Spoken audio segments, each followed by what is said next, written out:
Hey there, welcome to my channel. My name is Shawn, and today's tutorial we're going to be making a very beginner friendly bookmark.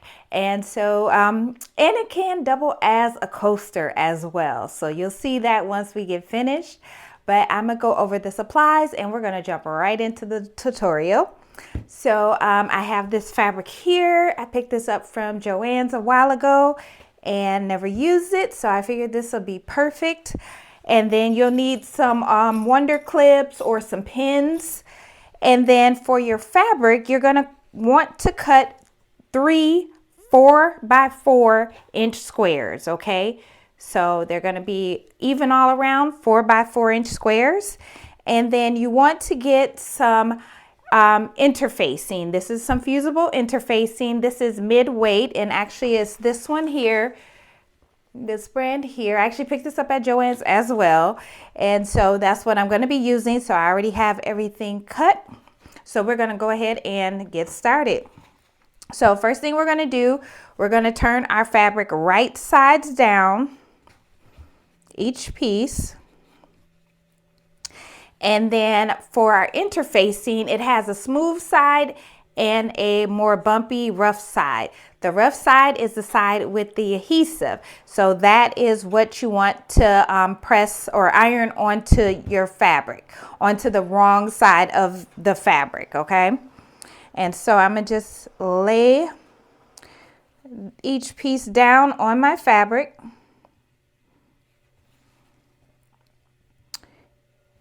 And then I'm gonna just go ahead and run the iron over them.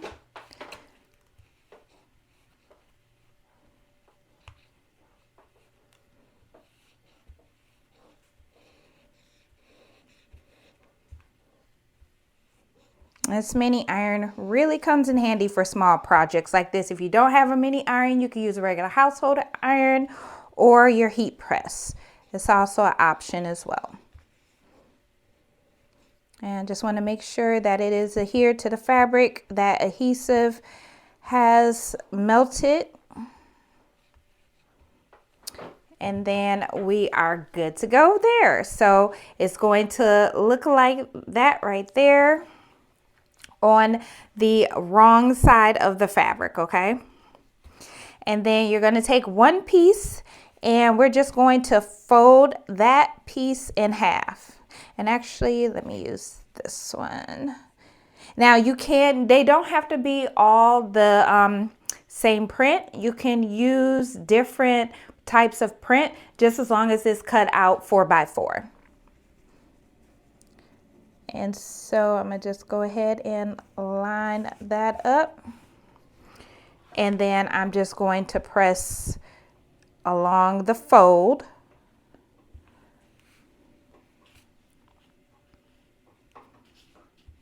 Okay. And then so next what we want to do is take our fabric with the folded piece, and we still have it right side down, okay? We're going to take that fabric with the folded piece and we're going to, let me just get this into position. Okay, there we go. Yeah, I'm tripping. Okay, there we go. So we now have our piece into, well, actually, let me take that back. Okay, so now you want to take that fabric. I've been making a lot of tutorials today. Okay, so we're going to take that fabric. So we have our right side facing up, okay? And then we're going to have our fold, the folded edge is going to just lay right on the corner. So it'll look like that. Okay, so we're just going to put that triangle right on top of that square. All right. And then now we'll take that other piece and let me just press this down a little bit more. And now I'm going to take this piece and put it right side down. So where you put your interfacing, that side is going to be up. So this side is going to be facing up, and we're going to put it together with the other fabric, or on top of the fabric. Okay, and then you're going to clip around, but you want to leave a small opening. I like to leave a small opening on the side that doesn't have like this double fabric here where that little triangle is. So I'm going to leave an opening right down here at the bottom because we're going to have to turn this right side out. Okay, so I'm going to just go ahead and clip it all around. And just remember, so you have your piece at the bottom, which is facing right side up. You have your triangle piece, which is on top of that square, right side. And then you have your third piece, which is going to be facing the right side down. So it's going to be facing your other two pieces the correct way. Okay. And then you're just going to hold that down, and then I'm going to just go ahead and clip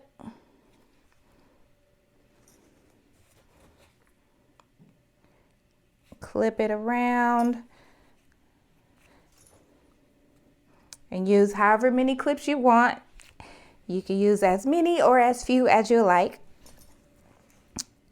And then also clip and clip.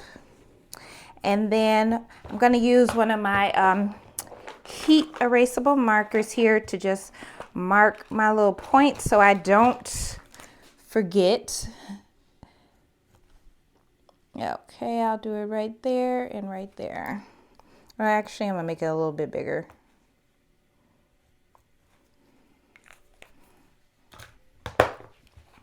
Okay, so I put my marks here at the bottom.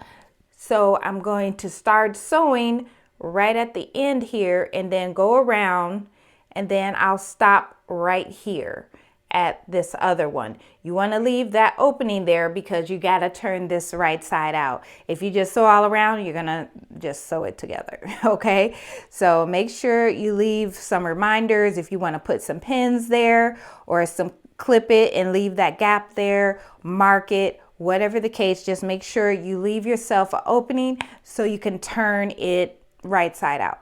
So now what we'll do is go over to the sewing machine and we'll stitch around, and then we'll turn her right side out, and then we'll go on to the next step. So let's go ahead and go over to the sewing machine. Okay, so again, we have all our fabric together.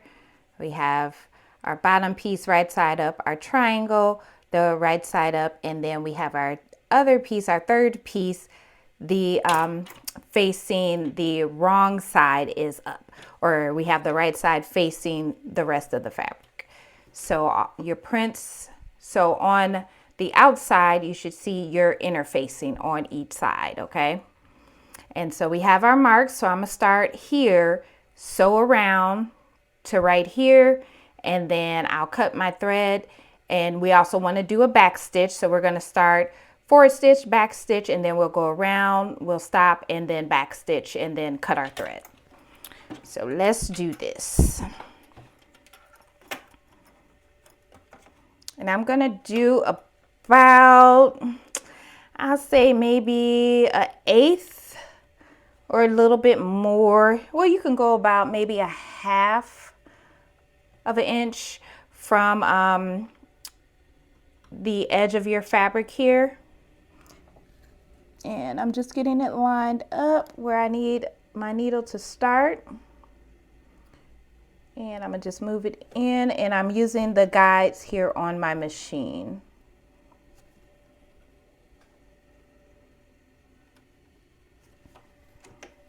All right, and I'm gonna put it right there, and then we'll go ahead and start stitching around. And then you want to make sure that you have your needle in the down position. As we get to the corners, we'll just pivot our bookmark.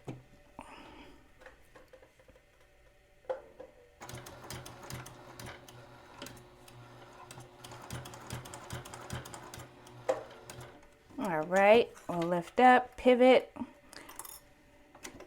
and keep going. And I'm gonna just move this one over a little bit.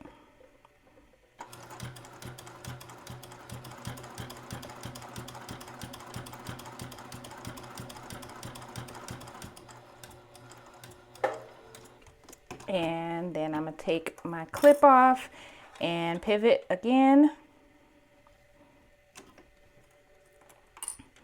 And move this one over.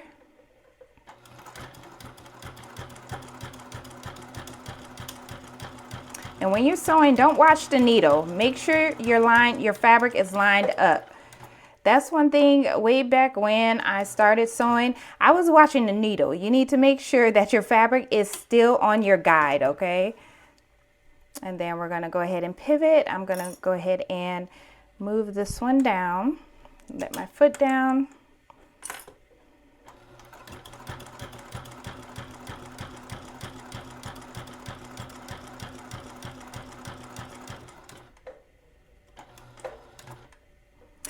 And another thing, I do have a walking foot on here. You do not need a walking foot for this. You can use your regular foot.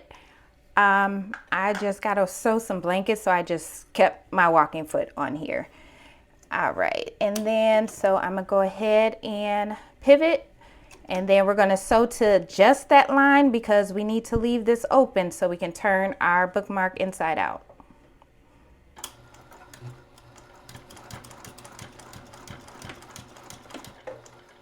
Okay, and we're gonna cut, and now we'll go back over to the table. Okay, so now what we want to do is trim down our extra fabric. So we first want to cut our corners. And just make sure that you don't cut your thread.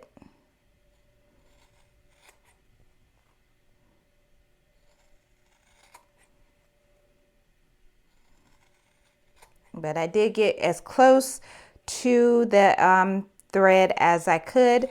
And this step is optional. You don't have to necessarily trim this down, but I like to.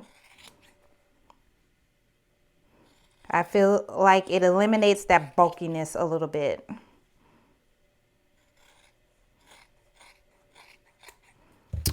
Okay, and then I just have a thread here. I'm gonna go ahead and cut that.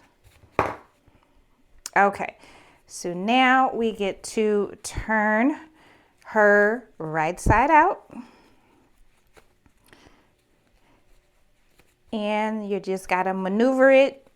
Just make sure you don't like rip it or try to just pull it through really quick. Just kind of push and pull and push and pull until you have it completely turned to the right side.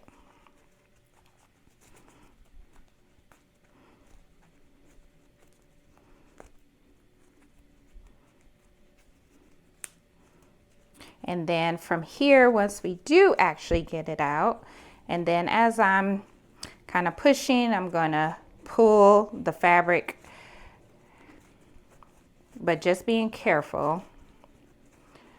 All right, we are getting there.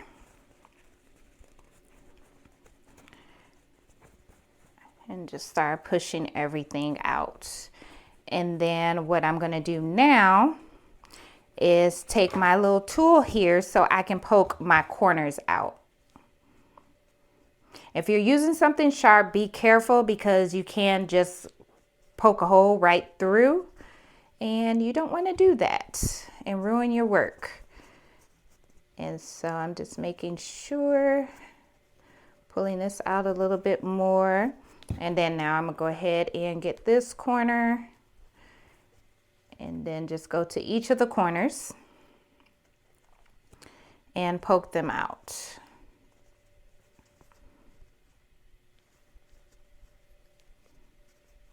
And again, just be careful. And this one needs to come out a little bit more. There we go. And this one as well. So just make sure you have all your corners poked out, because once you do that final stitch, that's it. Once you close it, it's over. So just make sure that you have all those corners poked out really good. And this one here is not coming all the way out. There we go. Okay, so right now this is how we're looking. Like that. Okay. And so I'm going to use my iron and just kind of iron this bottom, this opening together. And then I'll probably just run it over the entire bookmark. And don't want it to cut off on me. And this corner is just giving me problems. Okay, now I think I finally got it. There we go. All right, and then I just want to make sure my fabric is folded over. Then I'm gonna just lay it flat and just run my iron, and I'm gonna run it over the entire little bookmark, but just making sure I have that section that's open, making sure that is ironed down flat. And so with making these, one thing I notice is instead of doing a top stitch all the way around, even the piece that's going to be the actual slide onto the book, I just like to do a stitch right across, of course, our opening, and then right to here. So I'm going to just stitch from this corner, and I'm going to move this kind of out the way. I'm going to stitch across here and right here. And that's it. I'm not gonna do a top stitch all the way across because it's actually slides better and it fits more snug onto your book page when you don't have a top stitch on this here part, on our little triangle part, okay? So we'll go ahead, do the top stitch here and here, and we'll be done. So we'll go back over to the machine, get this knocked out, and then I will grab a book and slide it on so you can see it. Okay, again, here's our opening. So we're gonna stitch that, and I'm gonna do about an 1/8 inch stitch from this corner here to right here. And so I'm just going to lift this out the way so I don't sew that end down.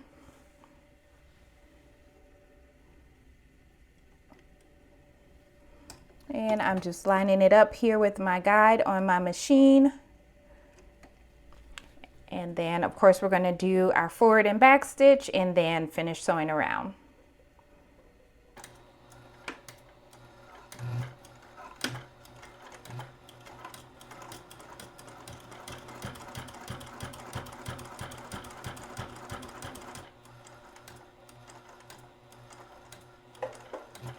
All right, and then we'll pivot.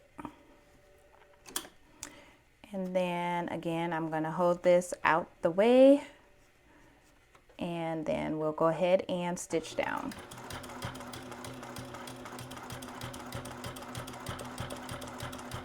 And when I get to that end, I'm just going to make sure that is laying flat.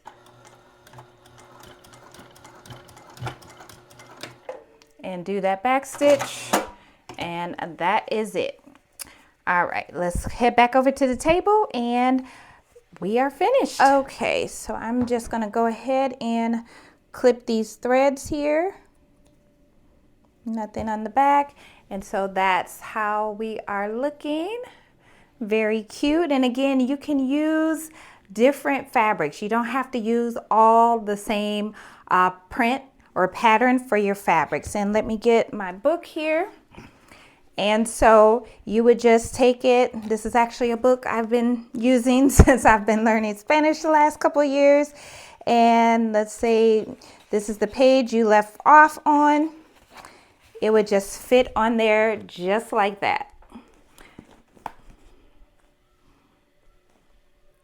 Okay, and you could see, and that way you don't have to fold your pages or, you know, the paper bookmarks, they tend to fall out. This way you can mark your page in style with a cute bookmark. And that's how the back of it looks as well.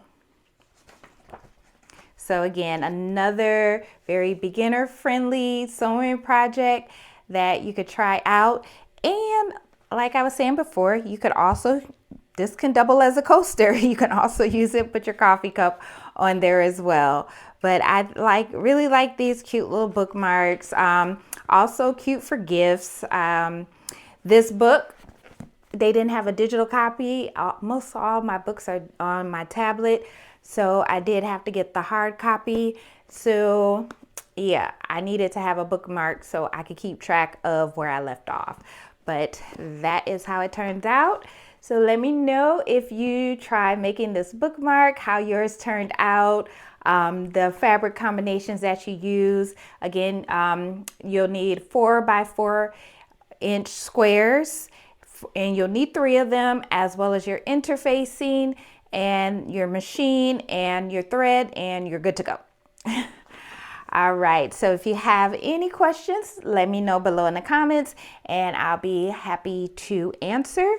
Otherwise, I will see you in the next video. Thanks so much for watching. Bye.